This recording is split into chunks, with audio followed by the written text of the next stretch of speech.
Charge sheet ಸಲ್ಲಿಕೆ ಬಳಿಕ Darshan silent. ನಿನ್ನೆ ಪತ್ನಿ ಹಾಗೂ ವಕೀಲರ ಜೊತೆ ದಾಸ ಮಾತುಕತೆ. ಜಾಮೀನಿಗೆ ಅರ್ಜಿ ಸಲ್ಲಿಸೋದಾ ಹೇಗೆ ಎಂದು ಚರ್ಚೆ. ದಕ್ಷಿಣ ಕನ್ನಡದಲ್ಲಿ ಮತ್ತೆ ಶುರುವಾಗ್ತಿದೆ ಗಣೇಶೋತ್ಸವ ವಾರ್.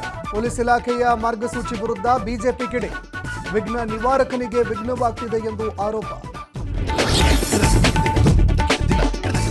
ಇಂದು ಮಹತ್ವಾಕಾಂಕ್ಷೆಯ ಎತ್ತಿನಹೊಳೆ ಯೋಜನೆ ಲೋಕಾರ್ಪಣೆ. 7 ಜಿಲ್ಲೆಗಳಿಗೆ ಕುಡಿಯುವ ನೀರು ಪೂರೈಸುವ ಯೋಜನೆಗೆ ಚಾಲನೆ. ಸಿಎಂ ಡಿಸಿಎಂ ಸಚಿವರು ಸೇರಿ ನಾಯಕರು ಭಾಗಿ.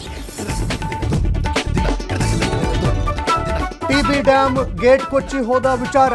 ಘಟನೆ ತನಿಖೆ ನಡೆಸಲು ತಾಂತ್ರಿಕ ವಿಚಾರಣಾ ಸಮಿತಿ ರಚನೆ. ಕೊಂಡಿ ಬೀಳಲು ಕಾರಣ ಏನು ಎಂದು ಪರಿಶೀಲನೆ ನಡೆಸಲು ಸೂಚನೆ.